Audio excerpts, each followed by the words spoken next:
We had Midsummer, and then we had Our Town, and now we're having our senior projects. We're really working well together as a group to create our production. Me and Nyla are the co-producers, and we've really been communicating well, and between the scheduling team and working with Mr. Johnson. And then also the vibe with me and my cast for my personal piece has been really, really amazing. I've just grown to know the juniors and sophomores even more and built a different kind of connection with my cast. And I'm going to be really sad when I have to graduate, because this process made me learn a lot about myself, a lot about my limitations, my creativity, and how I want to push myself. I keep telling myself, challenge yourself, challenge yourself. How can this sentence be better? How can this one move be better? And so this process has really been eye-opening. I'm going to miss it. Right now I'm a little stressed, just a little bit, but I'm going to miss it when it's over.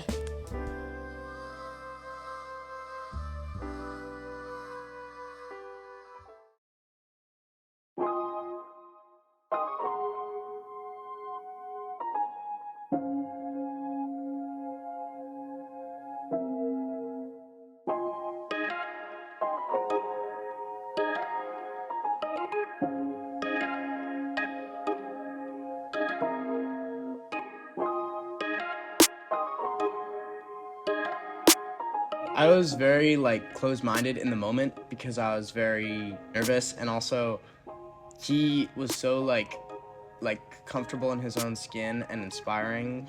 You wanted to understand what he was saying, so you opened up.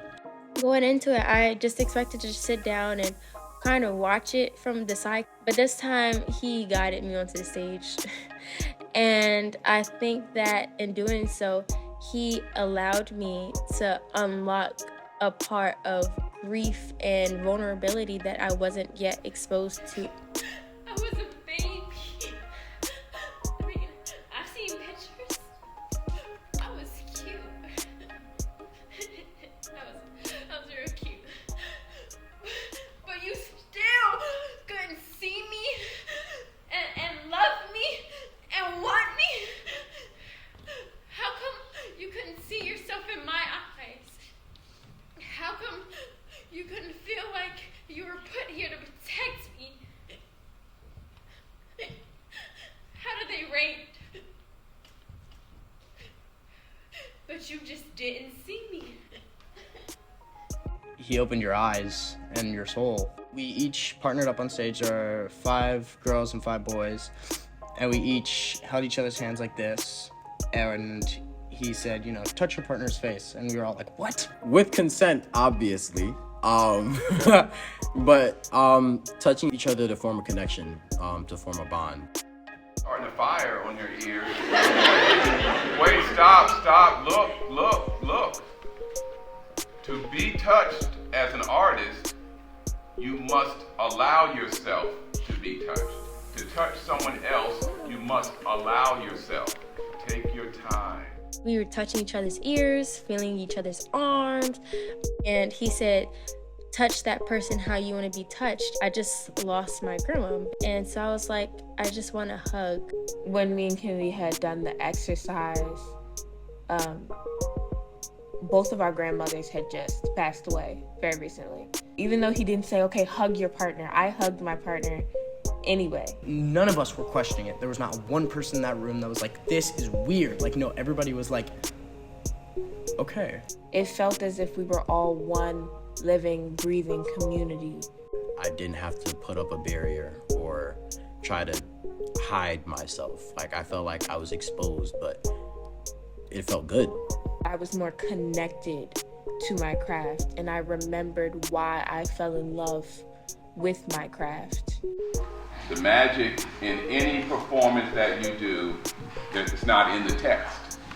It's in the space in between the text. The magic is not in the words, it's in the silence, the space in between the words. That's where all the feeling comes. I did a spoken word piece, and he critiqued it, and he walked up to me, he's a tall guy, and I was looking at him right in the eye. He's like, the line was, I keep going. He's like, tell me I keep going. And I was like, I keep going. He's like, no, tell me that. And I was like, okay, he's like, he pulled it out of me. One of his quotes was, it's time to feel again. was astounding how he could help each and every artist in that room without specializing in that craft. There was so much power and truth in what Talbert was saying. He was talking about his experience with his son and connecting with his son, and how he reads his son stories to help him go to sleep, and his son had grabbed his hands or something along the lines of that, and he started to cry because he couldn't remember the feeling of his own father's hands. And I love my father very much, but him and I haven't always had the best relationship with each other.